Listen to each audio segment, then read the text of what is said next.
ශ්‍රද්ධා සම්පන්න කාරුණික පින්තුනි හැම කෙනෙක්ම උතුම් සද්ධර්ම ශ්‍රවණයට සූදානම් වන මොහොත අප දිගින් දිගටම සාකච්ඡා කරගෙන ආවේ පටිසම්භිදා මග්ග ප්‍රකරණයට අදාළ ධර්ම කොටාශයන් පිළිබඳව.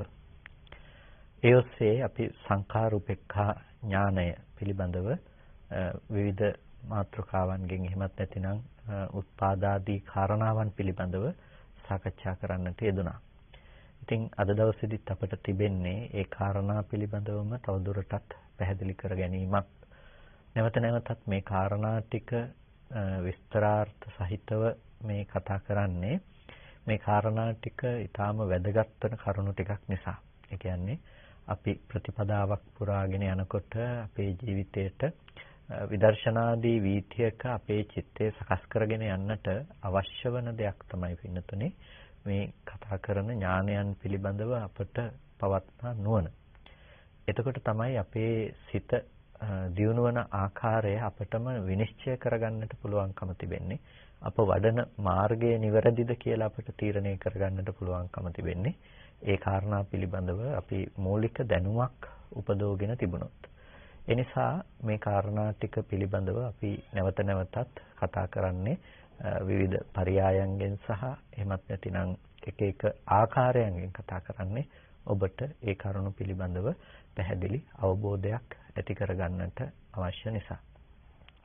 මූලික වශයෙන්ම අපි එතනදී සාකච්ඡා කළා මුංචිතු කම්මිතා ඥානය නැතිනම් සංස්කාර උපේක්ෂා ඥානයේම තියෙන මේ මූලික හැඳින්වීමක් පිළිබඳව.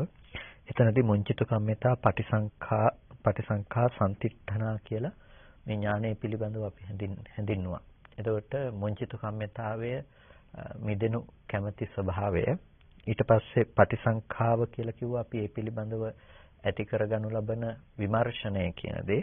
ඊට පස්සේ සම්තිට්ඨනා කියලා කිව්වා ඒ විමර්ශනය තුළ අප ඇති කරගනු ලබන ප්‍රඥාව. එහෙමත් නැත්නම් ඒ විමර්ශනය තුළ අපි ඇතිවනු ලබන උපේක්ෂා සහගත ප්‍රඥාවට අපි කිව්වා සම්තිට්ඨනා කියලා. සම්තිට්ඨනාව කියන කාරණාව මෙතනදී වැදගත්ම දේ. ඒකම එය හැඳින්වීම වශයෙන් තමයි සංඛාර උපේක්ඛා ඥානය. එහෙමත් නැතිනම් සංස්කාරයන්ගේ උපේක්ෂාවට පත්වීම කියන දේ අප හඳුනා ගන්නට යෙදුනේ. පින්නතුනේ එතකොට ඒ කාරණාවට අදාළව තමයි අපි උත්පාදය කියන කරුණ වැඩිදුර විග්‍රහ කරගන්නට යෙදුනේ. උත්පාදය කියන කාරණාව පැහැදිලි කර ගැනීමේදී අපි උත්පාදය කියන දේ මෙතනදී විශේෂයෙන්ම විස්තර වන ආකාරය. ඒ කියන්නේ ප්‍රතිසන්දි විඥාණය මෞකුසකට ප්‍රතිසන්දි වශයෙන් දැස ගැනීම කියන තැන උත්පාදය හැටියට අරගෙන අප විග්‍රහ කරගන්නට යෙදුණා. එතකොට ඒ ආකාරයේ වගේම අපි ඇතම් පරයයන්ගෙදී උත්පාදය කියන වචනේ තියෙන වැඩිදුර විග්‍රහයන් හැටියට ඇසේ උත්පාදය, රූපයාගේ උත්පාදය පිළිබඳව බුදුරජාණන් වහන්සේ දේශනා කරපු අවස්ථා පිළිබඳවත් අපි සාකච්ඡා කරන්නට යෙදුණා. එතකොට මේ විදිහට උත්පාදය කියන වචනය සමස්තයක් ලෙස මේ ආයතන ධර්ම ප්‍රතිලාභය මේ පිළිබඳව හඳුන්වන්නට යෙදී තිබෙන බවක් අපට දකින්නට පුළුවන්කම තිබෙනවා. එතකොට මේ උත්පාදය කියන කාරණාව පිළිබඳව මුංචිතු කම්මිතාවය. උත්පාදයෙන් මිදෙන්නට කෙනෙකු සතුව යම්කිසි මිදීමේ කැමැත්තක් උපදිනවා නම් ඒ මිදීමේ කැමැත්ත කියන දේ උපදින්නේ පින්නතුනේ උත්පාදේහි තිබෙන ආදීනවය පිළිබඳව යම් දැනුමක් තිබුණොත් යම් දැක්මක් තිබුණොත් උත්පාදේහි තිබෙන ආදීනවය පිළිබඳව එයාට ඒකට ප්‍රඥාවෙන් සලකා බලන්නට වෙනවා. අනේ උත්පාදය නැතිනම් ප්‍රතිසන්දි වශයෙන් ඉපදීමෙහි තිබෙන ආදීනවය පිළිබඳව සලකා බලන කෙනාට තමයි ඒ උත්පාදය භයක් හැටියට වටහා ගන්නට පුළුවන්කම තිබෙන්නේ. ඒ වගේම උත්පාදය කියන කාරණාව අනිත්‍ය, දුක්ඛ, අනාත්ම කියන ත්‍රිලක්ෂණ ධර්මයක් විදිහට ප්‍රත්‍යවේක්ෂා කිරීම කියන දේ මෙතනදී වැදගත් වෙනවා. උත්පාදයකටපත් වෙනවා කියලා කියන්නේ ස්කන්ධයන්ගේ ප්‍රතිලාභයක් කියන එක අපි මුලින් හඳුන්වන්නට යෙදුණා. එතකොට යම් තැනක අනාත්ම ස්කන්ධ ධර්මයක් පහළ වෙනවා කියලා කියන්නේ අනාත්ම ස්කන්ධ ධර්මතාවයක් මම මගේ හැටියට ග්‍රහණය කර ගැනීම නිසාම ලෝකෙට ඇතිවන දුක්ඛදායක తත්වයේ පිළිබඳව කෙනෙකුට සම්මර්ෂණය කරන්නට පුළුවන්. ඒ දේ සම්මර්ෂණය කරන්නට නම් ඔහුට මේ ධර්මයන්ගේ තියෙන අනාත්ම ලක්ෂණය හොඳින් ප්‍රකටව පෙනෙන්නට ඕනේ. ඒ කියන්නේ කෙනෙක් පුද්ගලයෙක් ඉපදුනා කියන එක නෙමෙයි, හුදු මේ කර්මය සහ විපාකය කියන ධර්මතාවයන්ගේ අතර තියෙන ප්‍රත්‍ය සම්බන්ධතාවයක් කියන දේ හොඳින් තේරුම් ගන්නට අවශ්‍යයි. කර්මය නිසා තමයි කෙනෙක් උපදින්නේ. කර්මයකට පමණක් උපදින්නට පුළුවන් කමක් නැත්තේ නැහැ. ඒකට තණ්හාව කියන ස්නේහය ලැබෙන්නේ නැත්නම්, කර්මය නැමැති බීජයට තෘෂ්ණාව නැමැති ස්නේහය නැතිනම් ජලය ලැබෙන්නේ නැතිනම් ප්‍රරෝහණය වන්නට, පැලවන්නට පුළුවන් කමක් නැත්තේ නැහැ. එතකොට මේ තණ්හාව නැමැති ස්නේහය ලබලා තමයි කර්මය නැමැති බීජය ප්‍රරෝහණයට ලක් වෙන්නේ. ඒ කර්මය කියන දේ ගොඩනැගෙන්නේ නැහැ අවිද්‍යාව කියන භූමිය නැත්නම්. එතකොට මේ අවිද්‍යාව නිසා කර්ම සකස් කිරීමත්, ඒ කර්මයට තණ්හා කිරීම කියන මේ කාරණාවත් මුල් කරගෙන තමයි ප්‍රතිසන්දි වශයෙන් කෙනෙක් මව් කුසකට බැසගන්නේ. එතකොට එතන හේතු තුනක් තියෙනවා. අවිද්‍යා, කර්ම, තණ්හා කියලා කියන මේ හේතු තුන. එතකොට උත්පාදයේ පිළිබඳව කතා කරනකොට උත්පාදයට හේතු විදිහට අපිට දකින්නට පුළුවන්කම තියෙන්නේ අවිද්‍යාවක්, කර්මයක්, තණ්හාවක් කියන කාරණා ටික. අවිද්‍යා, කර්ම, තණ්හා කියන කාරණා ටිකෙන් යම්කිසි කෙනෙකුගේ උත්පාදය සිද්ධ වුණා නම් අන්නේ උත්පාදය සිදු වූ තැන කවදාවත් නিত্য වූ තැනක් නෙමෙයි. ඒකට හේතුව තමයි ඒක විපාක ධර්මයක් බවට පත්වීම. ඒ කර්මය සහ තෘෂ්ණාව මුල් කරගෙන යම් තැනකට ප්‍රතිසන්දි වශයෙන් බැසගත්තා නම් ඒ තැන කර්මානුරූපීව සකස් වන ධර්මයෝ හටගෙන නිරුද්ධ වෙන ස්වභාවයෙන් යුක්තයි. ඒට අදාළ ආයුසන්තතියේ පැවැත්ම පමණයි එතන පවතින්නට පුළුවන්කම තියෙන්නේ. ඒ නිසා මේක අනිත්‍ය ධර්මයක් කියලා කියනවා. ඒක තව කෙනෙකුට අවශ්‍ය විදිහට සකස් කරගන්නට පුළුවන් කමක් නැත්තේ නැහැ. ඔබට කර්මයක් විදිහට ඉදිරිපත් වෙන්නේ අකුසල කර්මයක් නම්, තෘෂ්ණාව යෙදෙන්නේ එතන ස්කන්ධ ටිකකට නම්, ඒක ඔබට කුසල තැනකට, හොඳ තැනකට උපදින්නට ඕන කියලා වෙනස් කරගන්නට පුළුවන් කමක් නැත්තේ නැහැ. ඒ වගේම ඔබට ප්‍රතිසන්දියට ඉදිරිපත් වෙන්නේ හොඳ කුසල විපාකයක් ලබා දෙන්නට සමර්ථ වූ කර්මයක් නම් අයහපත් තැනක උපදින්නට පුළුවන් කමක් නැත්තේ නැහැ. ඒ නිසා මෙතන තියෙනවා මේ යෙදෙන හේතු ධර්මයන්ගෙන් සිදු කරන කෘත්‍යයක්. ඒක පුද්ගල භාවයෙන් තොරයි. ඒ කියන්නේ මම ගිහිල්ලා තව තැනක උපදිනව නෙමෙයි. මොකද තමන් ගිහිල්ලා තව තැනක උපදිනවා නම් තමන්ට පුළුවන්කම තියෙන්නට ඕනේ ඒ තැන තමන්ට අවශ්‍ය පරිදි තීරණය කරගෙන එතනට එළඹෙන්නට. නමුත් එහෙම පුළුවන් කමක් නැහැනේ. දැන් ඔබට තැනකට යන්න කිව්වොත් ඔබට පුළුවන්කම තියනවා ඔබට අවශ්‍ය තැනට ඔබට පිවිසෙන්නට පුළුවන්කම තිබෙනවා. ඒ වගේම පින්නතුනි ප්‍රතිසන්දි වශයෙන් යම් තැනකට බැස ගන්නකොට ඔබට පුළුවන් නම් ඒ අදාළ තැනට යන්නට අන්න එතන ආත්ම ගතියක් නැතිනම් ආත්ම ස්වરૂපයක් තියනවායි කිව්වොත් සාධාරණයි. නමුත් එහෙම පුළුවන් කමක් නැත්තේ නැහැ. කර්මයට තමයි විපාකයක් ලැබෙන්නේ. එතකොට ඒ කර්මයට විපාකයක් ලැබෙනකොට ඒක ආත්ම භාවයෙන් තොර ධර්මයක්. ඒ නිසා උත්පාදේ කියන දේ පේනවා ආත්ම භාවයෙන් තොර ධර්මයක් හැටියට. කෙනෙකුගේ උත්පත්තියක් නෙමෙයි මේ හේතු ටික නිසා ලැබුණු ඵලයක් කියන එක දකින්නට පුළුවන්කම තියෙනවා. කියන්නේ අවිද්‍යාව සංස්කාරයකට ප්‍රත්‍යවීම තුළ ඒ අවිද්‍යා සංස්කාරය නිසා ඇති වුණු ප්‍රතිඵලයක් හැටියට විඥානය කියන දේ දකින්නට පුළුවන්කම තියෙනවා. අන්න එතකොට උත්පාදේ කියන දේ අර ප්‍රත්‍ය උත්පන්න දෙයක් හැටියට දකිනකොට ඒ ප්‍රත්‍යභාවයන්ගේ වෛකල්‍යතාවයෙන්, ඒ කියන්නේ ප්‍රත්‍ය වෙනස් වෙලා යනකොට ඒ ප්‍රතිඵලය කියන දේ වෙනස් වෙනවා කියන එක දකින්නට පුළුවන්කම තිබෙනවා. එතකොට අන්න ඒ විදිහට ඒ ධර්මයේ පිළිබඳව අනාත්ම ලක්ෂණයකින් දකිනකොට පින්නතුනේ කියන්නේ තමා හෝ තමා අයත් නොවන දෙයක් බවට පරිග්‍රහණය කරනකොට, අනුන් හෝ අනුන් අයත් දෙයක් නොවන බවට පරිග්‍රහණය කරනකොට මේ චතුස්කෝටික පරිග්‍රහණයෙන් එතන තියෙන ආත්ම සංඥාව දුර වෙලා යනවා. ආත්ම සංඥාව කියලා කිව්වේ කෙනෙක්, පුද්ගලයෙක් කියලා අල්ලගත්ත ස්වභාවයක් තිබුණා නම් අන්න ඒ ස්වභාවය දුර වෙලා යනවා.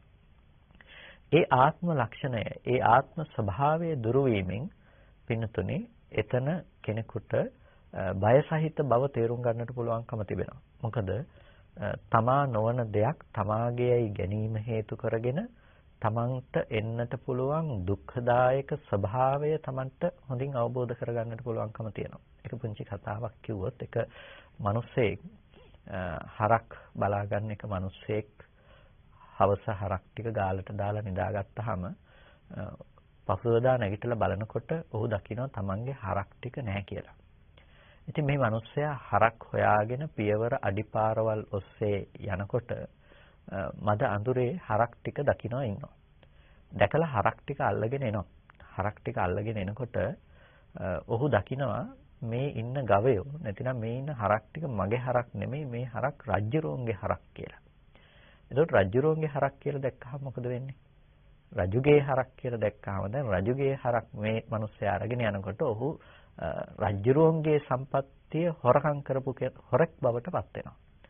එතකොට හොරෙක් බවට පත් වෙනකොට ඔහුට ඒ නිසා වද බන්ධණයට පත්වන්නට සිද්ධ වෙනවා.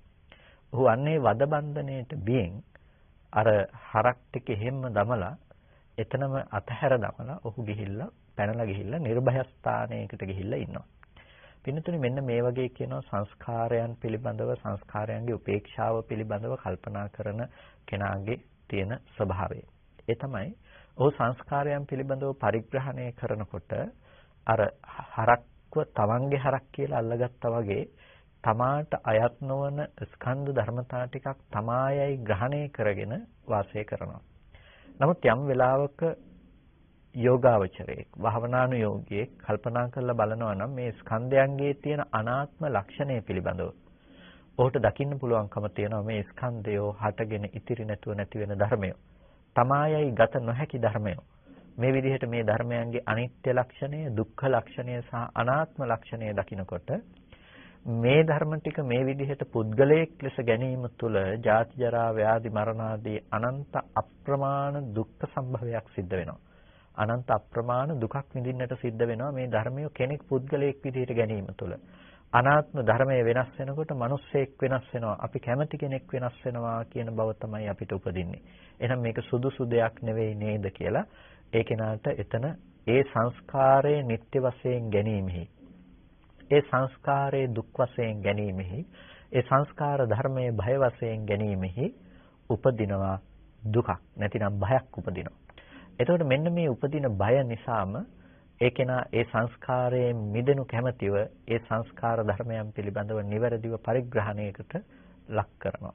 අන්න ඒ කාරණාව තමයි පින්නතුනි මේ කතා කරන්නේ. එතකොට උත්පාදේ කියන ධර්මයේ පිළිබඳව අන්න ඒ විදිහට කෙනෙකුට මානසිකාරය පවත්වන්නට පුළුවන් නම් ඒ කෙනාට උත්පාදේ පිළිබඳව නැතිනම් භවෝත්පාදේ පිළිබඳව නැවත නැවත අදහස් පහළ වෙන්නේ නැහැ. මට මෙබඳු තැනකට උපදින්නට පුළුවන් නම් හොඳයි නේද කියලා ඔහුට භවෝත්පාදයේ පිනිස හිත නැමෙන්නේ නැහැ. එහි කලකිරීම සහ එහි බය දක්නා බව තියෙනවා. ඒකට බය දක්නා බව කියනකොට අපි මුලින්ම සඳහන් කළා මේ කියන්නේ අපෝ මට හරි බයයි කියන තැන නම් නෙමෙයි කියලා. ඒකට මේ කියන්නේ ඒ සංස්කාර ධර්මයන්ගේ බිය සහිත භාවයේ පිළිබඳව තේරුම් ගන්නවා කියන ගතිය, ඒ ස්වરૂපය. එතකොට දෙවෙනි කාරණාව හැටියට අපි එතනදී තේරුම් ගන්නට යෙදුණා ඒ උත්පාදයේ වගේම ප්‍රවෘත්තිය කියන දේ. එතකොට ප්‍රවෘත්තිය කියන එකේදී අපි හඳුන්වා ගත්ත එතනදී මොකද්ද ප්‍රවෘත්තිය කියලා කියන්නේ? ඒ ඉපදුණු ධර්මයේ පැවැත්මක් තිබෙනවා නම් අන්න ඒකට කිව්වා ප්‍රවෘත්තියයි කියලා. එතකොට අන්නේ ප්‍රවෘත්තිය බය හැටියට දකිනවා.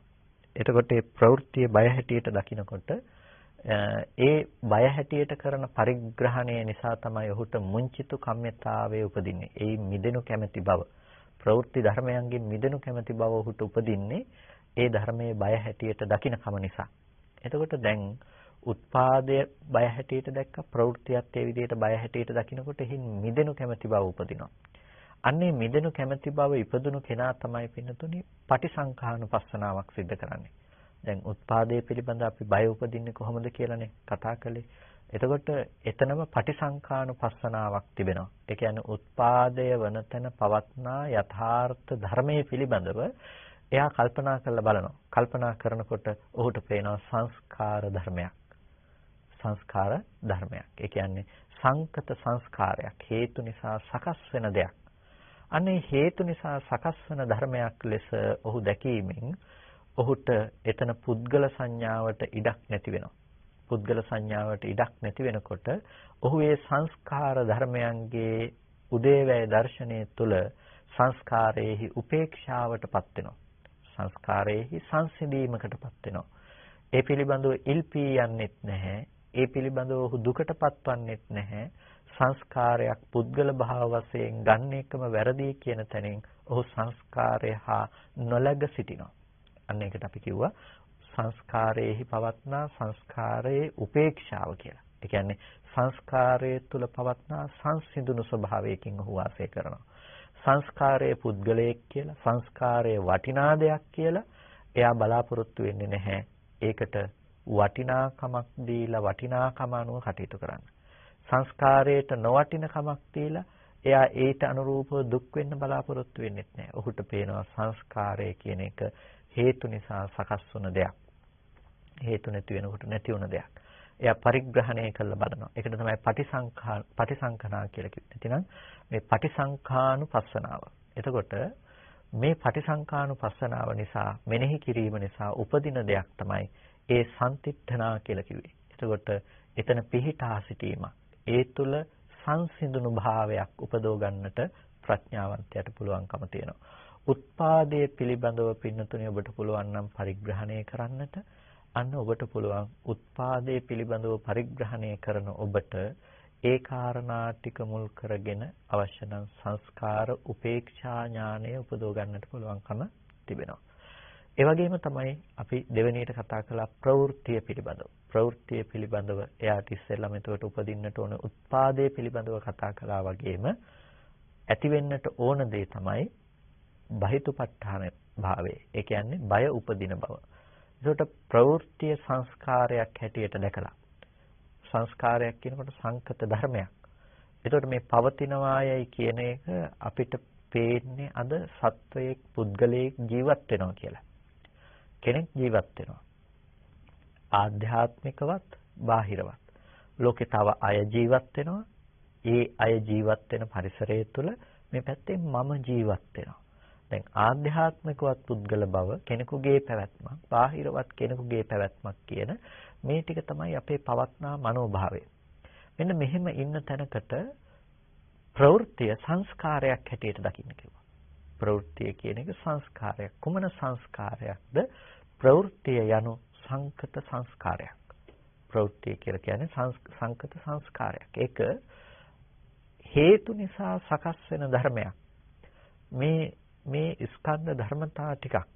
එතකොට රූප, වේදනා, සංඥා, සංස්කාර, විඥාන කියන මේ ස්කන්ධ ධර්මතා ටික.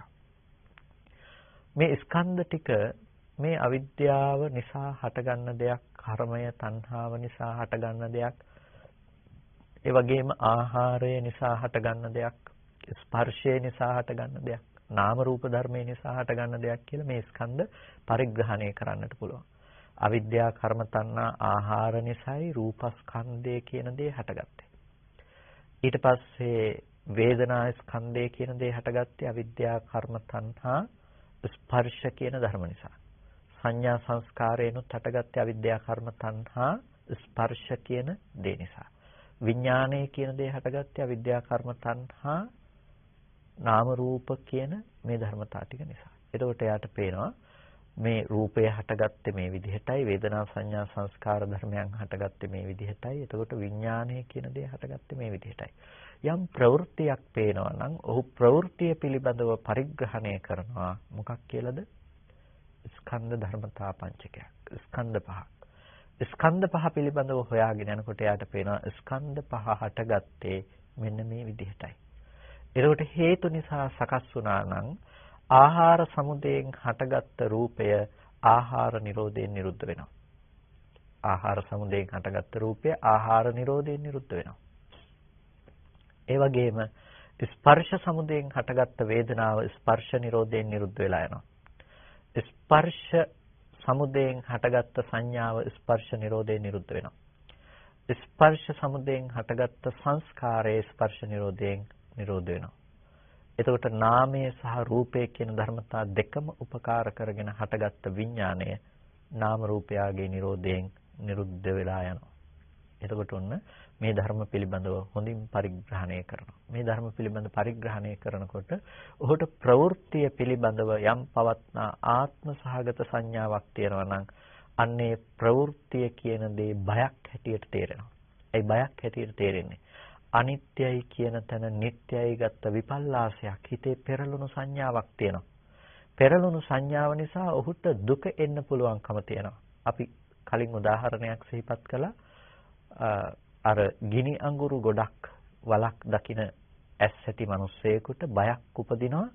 මේ ගිනි අඟුරු වලට කෙනෙක් වැටුනොත් මොනතරම් දුකක් උපදීද කියලා ඔහුට අවබෝධාත්මක බයක් හට ගන්නවා. උල් සහිත දෙයක් පේනකොට හිතන්නකෝ ඔබ යම් ගමනක් යනකොට ඇස් ඇති මානෙන් යම් උල් සහිත දේවල් ටිකක් ඔබට දකින්න පුළුවන්.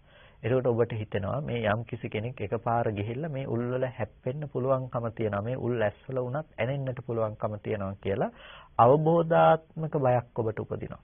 අන්න ඒ වගේ මේ ප්‍රවෘත්තිය පිළිබඳව මානසිකාරය කරනකොට ඔහුට ඇති වෙනවා අවබෝධාත්මක බයක්. මොකක්ද ඒ අවබෝධාත්මක බය?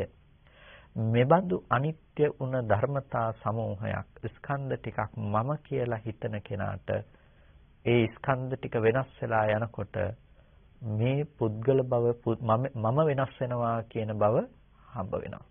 එතකොට තමන්ගේ ලෙඩවීම විඳින්න පුළුවන්, තමන්ගේ මරණය විඳින්නට පුළුවන්, තමන්ට දුකටපත් වෙන බව විඳින්න පුළුවන්කම තියෙනවා. ඇයි ස්කන්ධ ටික තමන් විදිහට ගන්න බව නිසා. ස්කන්ධ ටික මොහොතක් පාසා හටගෙන නිරුද්ධ වෙනවා. නිරුද්ධ වෙන බව නොදන්නාකම නිසා ඒ ස්කන්ධ ටිකම පුද්ගලයෙක් හැටියට ගත්තාම මෙන්න මේ බඳු බයසහගත ස්වභාවයක් මෙතනින් උපදිනවා. ඒ වගේම බාහිර රූපේ තුලත් පරිග්‍රහණය කරලා බලනවා. ස්කන්ධ ධර්මතා ටිකක් හටගෙන ඉතිරි නැතුව නිරුද්ධ වෙන තැනක මේ සත්වය පුද්ගලය දුව පුතා අම්මා තාත්තා මේ විදිහට අපි උපද්දගෙන තියෙන නිසා වෙනස් වෙන ධර්මයෝ වෙනස් යනකොට අපිට ඒ පැත්තෙන් දුක කියන දේ උපද්දන්න පුළුවන්කම තියෙනවා. එතකොට ලෝකය ගැන හිතමින් අපි තැවෙනවා නම්, වෙහෙසටපත් වෙනවා නම්, විඩාවටපත් වෙනවා නම්, රූප, ශබ්ද, ගන්ධ, රස, ස්පර්ශ කියන ධර්මයෝ පිළිබඳව කල්පනා කරමින්, එය සැපසහගත ලෙස හිතමින් හෝ දුක්සහගත ලෙස හිතමින් ඒ ධර්මයන් පිළිබඳව ඔබ හිතේ වෙහෙස විඩාව කියන දේ උපද්ද ගන්නවා නම් අන්නේ ප්‍රවෘත්තියම බයසහගත දෙයක් හැටියට තේරුම් ගන්න පුළුවන්කම තියෙනවා. එතකොට අන්න ඒක බයසහගත දෙයක් හැටියට ඔබ දකිනකොට මොකක්ද ඇති වෙන්නේ? මුංචිතු කම්මිතාවයක් උපදිනවා. ඒකෙන් මිදෙන්නට ඕනේ.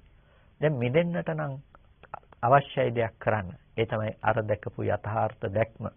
ඒ කියන්නේ ප්‍රවෘත්තිය කෙනෙක් නොවන පුද්ගලයෙක් නොවන ලෙසට ඔබට නැවත නැවතත් පෙන්වා දෙන්නට වෙනවා. අන්න එතනදී ත්‍රිවිධ මානසිකාරයක් ඔබට උපකාර කරනවා. මොනවද උපකාර කරන ත්‍රිවිධ මානසිකාරය? අනිත්‍යතාවය ප්‍රත්‍යවේක්ෂා කිරීම, දුක්ඛතාවය ප්‍රත්‍යවේක්ෂා කිරීම, අනාත්ම ධර්මයේ පිළිබඳව ප්‍රත්‍යවේක්ෂා කිරීම. එතකොට අනිත්‍ය, දුක්ඛ, අනාත්ම කියන මේ ත්‍රිලක්ෂණ ධර්මයේ පිළිබඳව ඔබට මානසිකාරය කරන්නට පුළුවන්. අන්න ඒක තමයි ප්‍රවෘත්තිය පිළිබඳව පළවෙනියටම ඇති වෙන දේ තමයි මුංචිත කම්මිතාවය. එතකොට මුංචිත කම්මිතාවේ ඉපදුණු කෙනා එතනින් මිදෙන්නට ඔහුට කැමැත්ත තියෙනවා.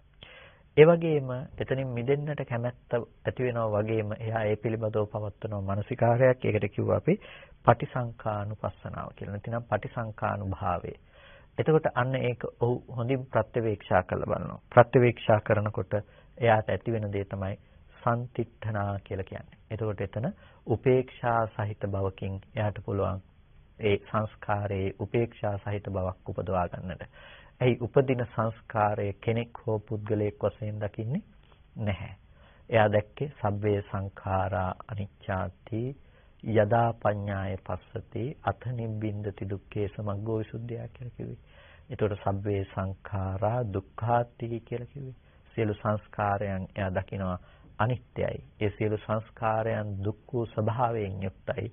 ඒ සියලුම ධර්මයෝ අනාත්ම ලක්ෂණය උරුම කොට තියෙන දේවල්. එතකොට ඒ දේ පිළිබඳව දකිනකොට ඔහුගේ සිත බැසගනු ලබන්නේ නිර්වාණය පිළිබඳවයි.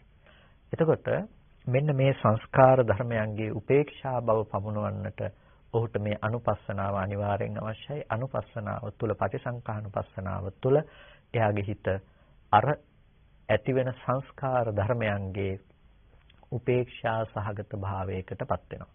එතකොට අරමුණු වල නොයා පිට නොයා වෙනත් අරමුණු නොගෙන අන්නේ උපේක්ෂා සහගත භවක ඒ සිත පිහිටා සිටියට පස්සේ ඔහුගේ සිත තුළ ඒ නිර්වාණය කියන ධර්මයට අදාළව චේතෝ විමුක්තියන්ගේ පහළවීම කියන දේ වෙනමම ඇතිවීම කියන දේ අපිට කතා කරන්නට පුළුවන්කම තිබෙනවා. ඉතින් ඒ කාරණා සඳහා වැඩි කාලයක් මේ දේශනාව තුළදී ගන්නට බලාපොරොත්තු වෙන්නේ නැහැ. හේතුව ඉදිරියේදී අපට විමුක්ඛ කතා කියලා කොටසක් ලැබෙනවා. එතකොට අපිට මේ ත්‍රිවිධ විමෝක්ෂ ධර්මයන් පිළිබඳව බොහොම ගැඹුරින් තවදුරටත් සාකච්ඡා කරන්නට පුළුවන්කම තිබෙනවා. ඒ නිසා මේ සීමාව තුළදී කතා කරන්නේ මේ ධර්මයන් තුළ මේ අනුපස්සනාවන් තුළ අපිට ඇතිවෙන උපේක්ෂා සහගත ස්වභාවය සහ ඒ උපේක්ෂා සහගත ස්වභාවයටපත් වීම තුළ හිත නිර්වාණයට බැස ගැනීම කියන සාමාන්‍ය කාරණාව පමණයි. එතකොට අපි මේ කතා කළේ දෙවෙනි කාරණාව හැටියට ඒ තමයි අර මේ ප්‍රවෘත්තිය කියලා කියපු දේ. එතකොට උත්පාදයේ වගේම ප්‍රවෘත්තිය කියන එකත් ඒ විදිහට නුවණින් දකින්නට අවශ්‍ය දෙයක්. එතකොට ඒ ප්‍රවෘත්තිය විතරක් නෙමෙයි ඊට පස්සේ සංස්කාර නිමිත්ත කියන දේ. සංස්කාර නිමිත්ත කියන දේත් ඒ විදිහටම දකින්නට සිද්ධ වෙනවා. සංස්කාර නිමිත්තයි කියනකොට ඔහුට ඇතිවන සියලුම සංස්කාර නිමිති මෙතනදී ඇතුළත් වෙනවා. දැන් අපි උත්පාදයේ තුල කතා කළේ ප්‍රතිසන්දි වශයෙන් පැමිණුණු දේ, ප්‍රවෘත්තිය තුල කතා කරේ පුද්ගල භාව වශයෙන් තමන් පවත්වනවා කියන දේ. එතකොට මෙතනදී නිමිත්තයි කියලා කියනකොට සියලු සංස්කාර නිමිති ඒ ප්‍රවෘත්තිය තුළ ඔබ යම් කිසි නිමිති අනුනිමිති අසුරු කිරීමක් තියෙනවා නම් ඒ කියන්නේ සංස්කාර නිමිති ග්‍රහණයක් තියෙනවා නම් ඒ කියන්නේ ලෝකෙ තුල අම්මා තාත්තා ගෙවල් දොරවල් යාන වාහන වටිනාකම් සහිත දේවල් ලෙස ඔබ දේවල් ඇසුරු කරනවා. එතකොට අන්න ඒ දේවල් ඇසුරු කිරීම තමයි මෙතනදී මේ නිමිත්ත කියලා කියන්නේ. එතකොට නිමිත්ත කියන එක සංස්කාර ධර්මයක් ලෙස පරිග්‍රහණය කළ යුතු දෙයක්. නිමිත්ත කියන එක සංස්කාර ධර්මයක් ලෙස පරිග්‍රහණය කරනකොට ඔබට පේනවා ඒ නිමිත්ත කියන දේත් හේතු නිසා උපදින ධර්මයක්. එතකොට ඒක මුංචිත කම්මිතාවයක් ඒ තුලත් උපදිනවා. මුංචිත කම්මිතාවය කියලා කියන්නේ මිදෙනු කැමැති බව. එතකොට මිදෙනු කැමැති බව එතන උපදිනවා වගේම එතන උපදින දේ තමයි පටිසංඛානුභාවය. එතකොට ඒ පිළිබඳව ඒ සංස්කාර ධර්මයක් හැටියට දැකලා ඒ සංස්කාර ධර්මයන් හටගත් ආකාරය සහ වැය වෙන ආකාරය පිළිබඳව දකිනවා. එතකොට මේ නිමිත්ත නැමැති සංස්කාර ධර්මයේහි ඇති වෙනවා උපේක්ෂා සහගත ස්වභාවයක්. අපේක්ෂා විරහිත බවක් ඇති වෙනවා. අන්න ඒ අපේක්ෂා විරහිත භාවය නිසාම ඔබට මිදෙන්නට පුළුවන්කම තිබෙනවා. එතකොට ආයෝහණය කියලා කියනවා කර්ම රැස් කර ගැනීම කියන එක. එතකොට කර්ම රැස් කර ගැනීම කියලා කියන්නේ වර්තමානයේ සිදු කරන කුසල අකුසල කර්මයන් තිබෙනවා නම් ඒ සියල්ලක්ම. එතකොට කුසල අකුසල කර්ම සිදු කර ගැනීම පිළිබඳව කල්පනා කරලා බලනවා ආයෝහණය සංස්කාරයක්. එතකොට ආයෝහණය කියන දේ හේතු නිසා සකස් වෙන දෙයක්. ඒ ධර්මයන්ට නිත්‍ය භාවයක් ඇත්තේ නැහැ. එතකොට එහි තියෙන භයානක භාවයේ දකිනවා ඔය තියෙන ආයෝහණයට අනුරූපව ප්‍රතිසන්දි විපාක ගෙන දෙන්නට පුළුවන්කම තිබෙන බව. එතකොට ඒකත් බය සහිත වූවක් කොට දැනගෙන ඔහු ඒ කර්මක්ෂය කිරීම පිණිස අවැසි ප්‍රතිපදාව දියුණු කරනවා. කර්මක්ෂය කිරීම පිණිස කියලා කිව්වේ ඒ සියලු කර්මයන්ට හේතු වන වස්තු විශේෂ පිහිටා සිටින්නට හේතු වන තැන දුරු කරන්නට අවශ්‍ය නුවණක් පවත්නවා. කියන්නේ හොඳ හෝ නරක කර්මයක් කරන්න පින්නතුනේ අපි යම් තැනක පිහිටා ඉඳලානේ සංස්කාරයක් කියන ස්වභාවය පිළිබඳව නොදැක අපි සත්පුද්ගල ප්‍රඥප්තිය තුළ සත්පුද්ගල භාවයේ තුළ පිහිටා සිටීමෙන් තමයි අපි කර්ම රැස් කර ගැනීම කියන දේ සිද්ධ කරන්නේ. එතකොට ඒ කර්ම රැස් කරගන්න තැන පිළිබඳව අපි නුවණින් සම්මර්ෂණය කරනකොට එතන කුසල අකුසල කර්ම රැස් කරන්නට භූමියක් හම්බ වෙන්නේ නැහැ. අන්න ඒ නිසායි ඒ කර්මයේ ඉස්සෙල්ලා බය සහිත වූවක් කොට දකිනවා. කර්මයේ බය සහිත වූවක් කොට දැකලා එයා කර්මය කියන තැන පවත්නා යථාර්ථය පිළිබඳ මනසිකාරය කරනවා. ඊට පස්සේ එතන උපේක්ෂා සහගත ස්වභාවයට ඔහු තමාගේ මනස පත් කරගන්නවා. මේක කාමාවචර වෙන්නට පුළුවන්, රූපාවචර වෙන්නට පුළුවන්, අරූපාවචර වෙන්නට පුළුවන්. සියලු ආයෝහණයන් පිළිබඳව පවත්නා නුවණක්. එතකොට ඒ තැන රූපාවචර ධර්මයක් වුණත් එයා අර පඨවි සහගත සංඥාව තමායයි ගන්න කම. එතන උපදින ආත්ම සහගත සංඥා ස්වરૂපයේ තියෙන වරද පිළිබඳව දකිමින් එයින් ලැබෙන ප්‍රතිවිපාක පිළිබඳව මෙනෙහි කරමින් එයින් ලැබෙන ආදීනවයේ පැත්ත ගැන සම්මර්ෂණය කරමින් එහි බය කියන කාරණාව උපදව ගන්නවා. අරූපාවචර මට්ටමටත් ඒ විදිහටමයි. එතකොට එයාට සියලු සංස්කාර නැතිනම් සියලු කර්මයන් කියන එක දුකම උපදවන ධර්මයක් හැටියට දකින්න පුළුවන්කම තිබෙනවා. එතකොට ඒ කර්මය හේතු කරගෙන දුකම දුක් වූ ස්කන්ධ ටිකක්ම ලැබෙනවා කියලා දැනගත්තාම ඒ පිළිබඳව කැමැත්තක් උපදින්නේ නැහැ. මොකද අනාගතේටත් ඒකෙන් ලැබෙන්නේ දුකම තමයි කියලා දකිනවා. අපි අර කියන්නේ පළඟැටිය පහන් දැල්ලට පනින්නේ පහන් දැල්ල දුකයි කියලා නොදන්න කම නිසා කියලා. එතකොට යම් වෙලාවක පළඟැටියට නුවණක් ආවොත් මම පනින නිසා පහන් දැල්ලට දුක කියන දේ උපදිනවා කියලා එයා දැක්කොත් එයා එතනින් පස්සේ එයාට පහන් දැල්ලට පනින බව නැති වෙලා යනවා. ඒ නැති වෙන්නේ ඇයි? එයාගේ තියෙන දැක්ම නිසා. අන්න ඒ වගේ තමයි මේ සංස්කාරය පිළිබඳව මානසිකාරයේ පවත්තන කෙනත් කර්මාභි සංස්කාරය නැතිනම් කර්මාභියෝහණය කර්ම රැස් කර ගැනීම කියන දේ පිළිබඳව දකින කෙනත් එයාට දකිනවා මේ හේතු කරගෙන මෙබඳු දුක් වූ විපාකයක් ලැබෙනවා නම් දුක් වූ ස්කන්ධ ටිකක් නම් ලැබෙන්නේ ඒ දුක් වූ ස්කන්ධ ප්‍රතිලාභයම දුකක්. එතකොට ඒ ස්කන්ධ ටිකේ පැවැත්මත් දුකක්. ඒ ස්කන්ධ ටිකේ නිරෝධ නැතිව යන බවත් දුකක් කියලා දකිනකොට ඒ කෙනාට ඒ බඳු ස්කන්ධ ලබා දෙන කර්මයේ පිළිබඳව ඇති වෙන්නේ උදාසීන භාවයක්.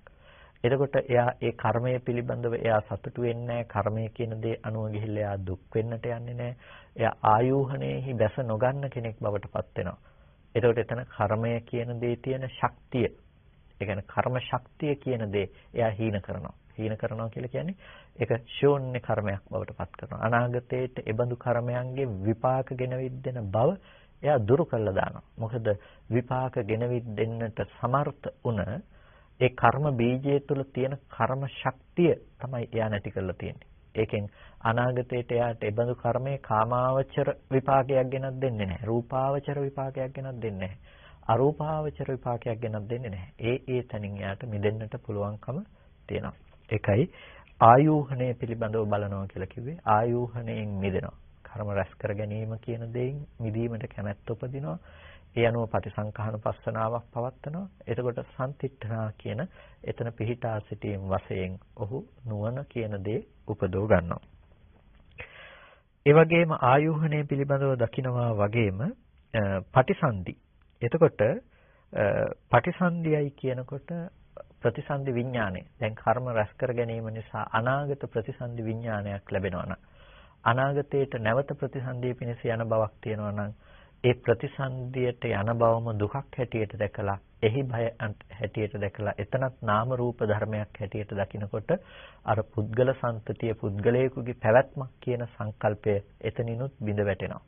ඒකට එතනිනුත් බිඳ වැටෙනකොට ඒ කර්ම ශක්තිය ශෝන්‍ය කිරීම තුළ අනාගතයට ලැබෙන ඒ විපාකයන් පිළිබඳව පහළවීමක් නැති බව ඒකට අපි කියනවා අනුත්පාදය කියලා. එතකොට අන්නේ අනුත්පාද සංඛ්‍යාත නිර්වාණයෙහි ඔහුගේ හිත බැස ගන්නවා. එතකොට අන්න ඒ ප්‍රතිසන්දිය කියන දේ දුකක් හැටියට ප්‍රතිසන්දිය කියන දේ බයක් හැටියට දැකලා ඒ පිළිබඳව අර මානසිකාරයේ පවත්තලා එහි උපේක්ෂා සහගත බවක් ලබා ගන්නවා. ඒ වගේම ගතියක් තියෙනවා නම් යම් තැනක ගති ස්වභාවයක් ගති ලක්ෂණයක් තිබෙනවා නම් අපි ප්‍රතිසන්දි වශයෙන් බැස ගන්නට හේතු වෙන්නේ යම් කිසි ගති නිමිත්තක් නිසානේ. ඒකට අන්න ඒ බඳු ගති කියන දේ පිළිබඳව ඔහු ගතිය පිළිබඳවත් ඒ විදිහටම මානසිකාරයේ පවත්වනවා. එහි බයසහගත ස්වභාවය කියන දේ මානසිකාරය කරනවා. එතකොට මේ හැම තැනකම තිබෙන කර්මයක් නිසා උපදින්නට තියෙන හේතු ටික තමයි මේ ප්‍රතිසන්දිය සහ ගතිය කියන ධර්මයන් තුලින් නැති කරලා දාන්නේ. ඒ වගේම තමයි නිබ්බත්තියයි කියනකොට නැවත නැවතත් ඒ ස්කන්ධයන්ගේ මතු ඉපදීම කියන කාරණාවක් තියෙනවා නම් ඒ පිළිබඳව ඔහු පටිසංකානුපස්සනාවක් පවත්වනවා. ඒ කියන්නේ මුංචිත කම්මිතාවයක් උපදිනවා. ස්කන්ධයන්ගේ පහළවීම කියන එක බරක් හැටියට දකිනවා. අර කියන්නේ භාරාහවේ පංචස්කන්ධා භාරහාරෝච පුද්ගලෝ භාරාදානං දුක්ඛං ලෝකේ භාර නික්ඛේපනං සුඛං කියලා. ඒකට ස්කන්ධයන්ගේ නැවත නැවත හට ගැනීම නැවත නැවත පැවැත්ම කියන එකත් බරක්. එතකොට ලෝකේ බර ගැනීමක් තියෙනවා නම් සත්පුද්ගල භාවයෙන් භාරාදානං දුක්ඛං ලෝකේ ඒක භාරාදානයක් තියෙනවා නම් ඒක දුකයි. භාර නික්ඛේපණං සුඛං. ඒ නිසා බර කියන දේ බහා තබන එක තමයි සැපයයි කියලා එයා දකිනවා. එතකොට අන්න ඒ ස්කන්ධයන්ගේ නිබ්බත්තිය කියන දේ දුකක් හැටියට එයාට පේනකොට ඒ නිබ්බත්තිය කියන දේ පිළිබඳව එයා බලාපොරොත්තු වෙන්නේ නැහැ. දැන් අපි ඉදිරියේදී සැප විඳින්නට බලාපොරොත්තු වෙන්නේ අපි ඊළඟ රූප, ශබ්ද, ගන්ධ, රස, ස්පර්ශයන් තුළ ලැබෙන සැපසහගත බව බලාපොරොත්තු වෙන්නේ. අපි දකින්නේ ස්කන්ධයන්ගේ පහළවීම දුක්ඛ ලක්ෂණයක් හැටියට.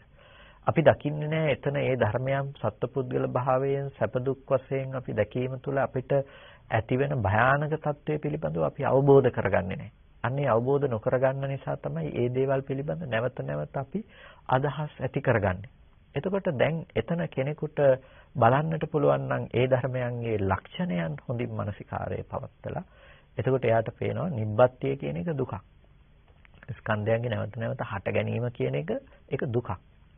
එතකොට දුක් වූ ස්කන්ධ ටික කෙනෙක් පුද්ගලයෙක් වශයෙන් දකිමින් නැවත අවිද්‍යා කර්මණයන් සිද්ධ කරොත් එහෙම නැවත සිද්ධ වෙන්නේ ඒ බඳු වූ ස්කන්ධ ප්‍රතිලාභයකට අවශ්‍ය හේතු ටික සකස් කරන එක. එහෙනම් ඒක හරි බය සහිත තැනක් නේද කියලා එයා දකිනවා. එතකොට බය උපදවන නැවත මේ බය සහිත දේ නැවත දුක් සහගත දේ ගෙනවිත් දෙන්නට පුළුවන් දෙයක් කියලා දකිනකොට මේකෙන් මිදෙන්න නම් ස්කන්ධයන්ගේ යථාර්ථය පිළිබඳව තේරුම් අරගන්නට අවශ්‍යයි. ඒ නිසා එයා දකිනවා ස්කන්ධයන්ගේ තියෙන ඒ ලක්ෂණ පිළිබඳව එයා අවබෝධ කරගන්නවා. එතකොට ස්කන්ධයන්ගේ හට ගැනීම සහ වැයවීම පිළිබඳව එයා පටිසංකානුපස්සනාවක් පවත්වනවා. ඒ පටිසංකානුපස්සනාව පවත්තලා ඒ ධර්මයන්ගෙන් එයා සම්තිත්තන උපේක්ෂා සහගත භාවයකට එළඹෙනවා. මේ උපේක්ෂා සහගත භාවය කියලා කියන්නේ අර සාමාන්‍යයෙන් අරමුණක තියෙන නොදන්නාකම නෙමෙයි. අරමුණක තියෙන අර අපි උපේක්ෂා සහගත අවිද්‍යානුසය අනුසය වෙන උපේක්ෂා වේදනාව කියලා කියන්නේ. අන්න ඒ උපේක්ෂාව නෙමෙයි. මෙතන නුවණින් දැන උපේක්ෂා වීමක් තියෙනවා. මෙතනදී කියන්නේ ප්‍රඥාවෙන් උපේක්ෂාව උපදවන තැනක්. එතකොට මේ උපේක්ෂාව අපි උපදවගත යුතු තැනක්. අර උපේක්ෂාව කියන දේ ප්‍රහාණය කළ යුතු තැනක්. එතකොට අපිට මේ උපේක්ෂාව කියන දේ අපිට ඉපදිලා තියෙන ප්‍රඥාවත් සමග. ඒ කියන්නේ මෙතන පවත්වන නුවණක් නිසා.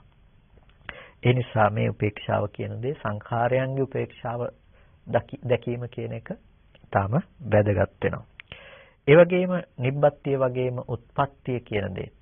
එතකොට ඒ සංස්කාරයන් නිසා නැත්නම් ස්කන්ධ ධර්මයන් නිසා නැවත නැවත කෙනෙක් පුද්ගලයෙක් කියලා අපි මේ ධර්මයන් පිළිබඳව කෙනෙකුගේ දේවල් කෙනෙක් පුද්ගලයෙක්ගේ හට ගැනීම කියන දේ හම්බෙනවා නම් ඒකත් දුකක් හැටියට අපි දකිනවා. එතකොට අන්නේ උත්පත්තිය කියන දේ සමගම අපිට පේනවා ජාතිය, ඊට පස්සේ ජරාව, ව්‍යාධිය, මරණය, ශෝකය, පරිදේවය, උපායාසය කියන මෙන්න මේ ධර්මයන් පිළිබඳව යාට බයක් හැටියට, බය සහිත වූවක් හැටියට තේරුම් ගන්න පුළුවන්කම තියෙනවා. එතකොට මේ ධර්මයන් ඇති වෙන තැන තිබෙන ධර්මතා ලක්ෂණයන් පිළිබඳව එයා දකිනවා. එතකොට එයාට ඒ හැම තැනකම උපේක්ෂාවක් පේනවා. එතකොට ලෝකයා අඳන තැනක අනේ ලෙඩ වුණා නේද කියලා එයාට සංස්කාර ධර්මයක උපේක්ෂාවකුයි තියෙන්නේ. ඒ සංස්කාර උපේක්ෂාව නිසා එයාට කවදාවත් දුක උපදින්නේ නැහැ. ලෝකයා අනේ මගේ හිතවතෙක් අඳුරන කෙනෙක්, තමාගේ කෙනෙක් මරණයටපත් වුණා කියලා අඬන වැළපෙන තැනක ඒක සංස්කාරයක් හැටියට දැකලා ඒ සංස්කාරය නිසා එන බය සහිත භාවයේ තේරුම් අරගෙන එය අනිත්‍ය දුක්ඛ අනාත්ම වශයෙන් ඔහු විපස්සනා නුවණකින් දැකලා එතන උපේක්ෂාව උපදවගෙන ඉන්න කෙනෙකුට සංස්කාරයක් නිසා දුකක් උපදිනවා කියන දේ වෙන්නේ නැහැ. එයි සියලු සංස්කාරයන්ගේ අනිත්‍ය ලක්ෂණයක් තියෙනවා. සියලු සංස්කාරයන්ගේ දුක්ඛ ලක්ෂණයක් තියෙනවා. සියලු සංස්කාරයන්ගේ අනාත්ම ලක්ෂණයකට ඔහුපත් වෙලා තියෙනවා. ඒ නිසා ඒ බඳු දේවල් තුලින් පින්නතුනේ ඇති කරගන්න අර වැරදි දේවල්, වැරදි ප්‍රතික්‍රියාවන් ඔහු තුලින් विद्यमान වෙන්නේ නැහැ. මෙන්න මේ විදිහට එයාට මේ ධර්මයන් පිළිබඳව සංස්කාර උපේක්ෂාවෙහි නුවණ පවත්වන්නට පුළුවන්කම තියෙනවා. එතකොට මේ උත්පාදාදී ධර්මයන් විදිහට දැන් අපි ඔය කතා කළේ මේක සංස්කාරයක් හැටියට දැකලා අපි කොහොමද මේකේ උපේක්ෂා සහගත භාවය උපදව ගන්න කියලා. දැන් මේක නැවත නැවතත් පෙන්නනවා සංස්කාරයක් විදිහට දැක්කා වගේම මේ උත්පාදේ කියන එක බයක් හැටියට දුකක් හැටියට දකිනවා. ඒ වගේම උත්පාදේ කියන එක බයක් හැටියට දකිනවා. උත්පාදේ කියන එක සාමිස ධර්මයක් හැටියට. ඒ කියන්නේ කෙලෙස් සහිත ධර්මයක් හැටියට දකිනවා. උත්පාදේ කියන එක සංස්කාර ධර්මයක් හැටියට. උත්පාදේ කියන එක මේ එකින් එකට බය සහිත ආදී ලක්ෂණයන්ගෙන් අපිට මෙනෙහි කරන්නට පුළුවන්කම තිබෙනවා. එතකොට මෙන්න මේ විදිහටම ප්‍රවෘත්තිය කියන දේ දකින්න පුළුවන්කම තියෙනවා. නිමිත්ත කියන දේ දකින්න පුළුවන්කම තියෙනවා. ආයෝහනා කියන දේ දකින්න පුළුවන්කම තිබෙනවා. ඉතින් සමීපව යන කරුණු නිසා මේ කාරණා ගැන වැඩි විග්‍රහයක් කරන්නේ නැහැ. එතකොට ප්‍රවෘත්තිය පිළිබඳව බය උපදව ගන්නවා කෙනෙක් අපි ඒ ලක්ෂණ ටික තමයි දැන් කතා කළේ. එතකොට උත්පාදයේ ප්‍රවෘත්තිය ඊට පස්සේ ආයෝහණය නිමිත්ත ගතිය ප්‍රතිසන්දිය ගතිය උත්පාදය කියන දේවල් පිළිබඳව අපි කතා කළේ. එතකොට ඒ ධර්මයන් පිළිබඳව අපිට කොයි වෙලාවකවත් අර සංස්කාරයක් නිත්‍ය වශයෙන් ගන්න තැනක් ඒ කිසිම තැනක ලැබෙන්නේ නැති මට්ටමට අපේ හිතපත් කර ගැනීම තමයි වැදගත් වෙන්නේ. ඒට අනුරූප වුණ මානසිකාරයක් තමයි අපි පවත්වන්නට අවශ්‍ය. ඉතින් මේ මානසිකාරය පැවැත්වීමේදී අපිට ඒ පිළිබඳව බලන්නට වෙන අපි මේ මානසිකාරය අපි තුළ ප්‍රගුණ වන ආකාර තමයි මේ එක එක පරයයන්ගෙන් දක්වන්නේ. ඒ කියන්නේ මේ ධර්මයන් පරිග්‍රහණය කරනකොට කෙනෙක් ඒක දුක වශයෙන් දකිනවා. ඒ කියන්නේ දැන් උත්පාදයේ පිළිබඳ පරිග්‍රහණය කරන උත්පාදයේ දුකක් කියලා දකිනවා. උත්පාදයේ බයක් කියලා දකිනවා. උත්පාදයේ සාමිසයක් කියලා දකිනවා. උත්පාදයේ අපි කතා කළා වගේ සංස්කාරයක් කියලා දකිනවා. එතකොට මේ විදිහට එයා ඒ ධර්මයන් පිළිබඳව නුවණින් දකිනකොට තේ සංඛාරේ අජ්ජුපෙක්ඛති තී සංඛාරුපෙක්ඛා ඒ සංස්කාර ධර්මයන් පිළිබඳව එයා අජ්ජුපේක්ෂණය ඇති කර ගන්නවා. ඒ කියන්නේ වෙසසින් පත්වන උපේක්ෂාවකට පත් වෙනවා. එතකොට යේච සංඛාරා යාච උපේක්ඛා උභෝපේත්තේ සංඛාරා. එතකොට එයා නැවතත් දකිනවා යම් ඒ සංස්කාරයක් තියෙනවා නම් යම් උපේක්ෂාවක් තියෙනවා නම් ඒ උපේක්ෂාවත් සංස්කාරයක් අර සංස්කාරයේද සංස්කාරයක් කියලා දකිනවා. මේ දෙකම සංස්කාර ධර්මයක් හැටියට. ඊට පස්සේ තේ සංඛාරා අජ්ජුපෙක්ඛති සංඛාරෝපේක්ඛා ඒ සංස්කාරයන්ගේ උපේක්ෂාවක් තියෙනවා නම් වෙසසින් පවත්නා උපේක්ෂාවක් ඒකට කියනවා සංඛාරෝපේක්ඛා කියලා. ඒ කියන්නේ නුවණින් දකින යම් සිතක් තියෙනවා නම් ඒ සිතද සංස්කාරයක් හැටියට දකිමින් ඒ සංස්කාරය තුළද ඉල්පෙන භාවයකින් තොරව උපේක්ෂාවටපත් වීම සංඛාර උපේක්ෂාවයි කියලා කියනවා. ඒකට මෙන්න මේ ආකාරයන්ට තමයි පින්නතුනේ අපිට පුළුවන්කම තියෙන්නේ මේ සංඛාර උපේක්ඛාව උපදවා ගන්නට. නැතිනම් මේ සංස්කාරයන්ගේ ඇති කරගනු ලබන උපේක්ෂා සහගත ප්‍රඥාව කියන දේ පවත්වා ගන්නට අපට පුළුවන්කම තියෙන්නේ. ඒකට මේ කාරණා ටික අපි උපදව ගන්නකොට මෙතන ඊළඟට අපට දකින්නට තියෙන ප්‍රභේදය තමයි විශේෂයෙන්ම අපි කතා කරන්නට අවශ්‍ය කාරණා ටිකක් හැටියට මේ ටික උපදව ගන්නට මෙතන ප්‍රකට විය යුතු අනාත්ම ලක්ෂණ ටිකක් තියෙනවා. අනාත්ම ලක්ෂණ ටික අපිට ඉදිරියේදී වෙන වෙනම මේ ආකාරයන්ගෙන් 6 ආකාරයන්ගෙන් 9 ආකාරයන්ගෙන් 16 ආකාරයන්ගෙන් ආදී ලෙස අපිට පුළුවන් මේ ආකාරයන්ගෙන් අනාත්ම ලක්ෂණ ටික පිළිබඳව අපිට ඊට පස්සේ පරිග්‍රහණය කරන්නට පුළුවන්කම තිබෙනවා. ඊළඟට වැදගත් වෙන කාරණාව තමයි මේ විදර්ශනා වීතිය තුළ කෙනෙකු ඇති කරගනු ලබන්නේ ඒ කියන්නේ විදර්ශනා මාර්ගය දියුණු කරන්නේ කොහොමද කියන එක. ඒක ඊටාම වැදගත් කාරණාවක්, ඊටාම දත යුතු කාරණාවක්. ඒ නිසා ඒ කාරණාව පිළිබඳව දක්වන කතිහාකාරයේහි සංකාරූපේක්ඛාය චිත්තස්ස අබිනිහාරෝ හෝති. කොහොමද සංස්කාර උපේක්ෂාවට කී ආකාරයකින් සිත දැස ගන්නවද, පිහිටා සිටිනවද? අට්ඨාකාරයේහි 8 ආකාරයකින් තමයි සංස්කාර උපේක්ෂාවට කෙනෙකුගේ සිතපත් වෙන්නේ. එතකොට මෙන්න මේ 8 ආකාරයකට සංස්කාර උපේක්ෂාවට සිත බැස ගන්නකොට ඒක පෘතජ්ජනයට අදාළව කී ආකාරයක් තියෙනවද?